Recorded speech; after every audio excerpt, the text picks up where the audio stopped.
Eye on the Gulf Wednesday morning tropical update. Invest 95L, the tropical wave we have been following all week long, is in the Gulf of Mexico this morning. It is not showing any signs of organization. The satellite presentation showing a lopsided center with all of the activity to the eastern flank of this storm. There are, though, 30-mile-per-hour winds within these thunderstorms, and the feature is moving to the northwest right at the South Texas Gulf Coast, about 10 miles per hour. The Hurricane Center, as of this morning, has dropped the chance for development down to 60%.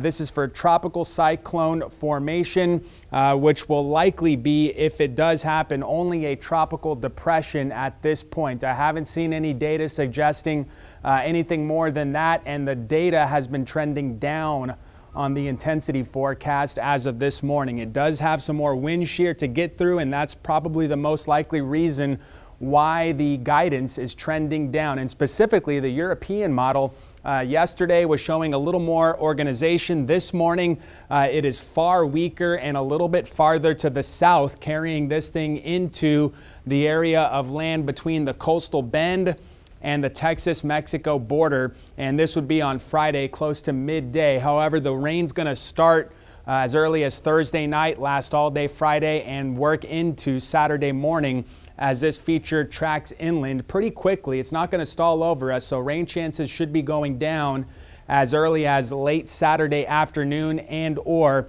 into the evening hours of Saturday, but not before it drops a pretty good amount of rain over the area. Keep in mind the ground is already saturated because of this week's rains.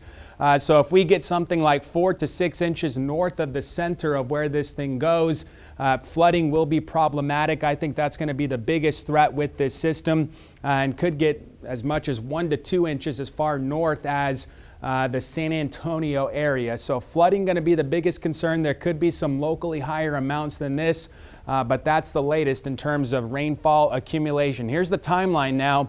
Friday, this invest moves into South Texas, likely a rainy and blustery type of day.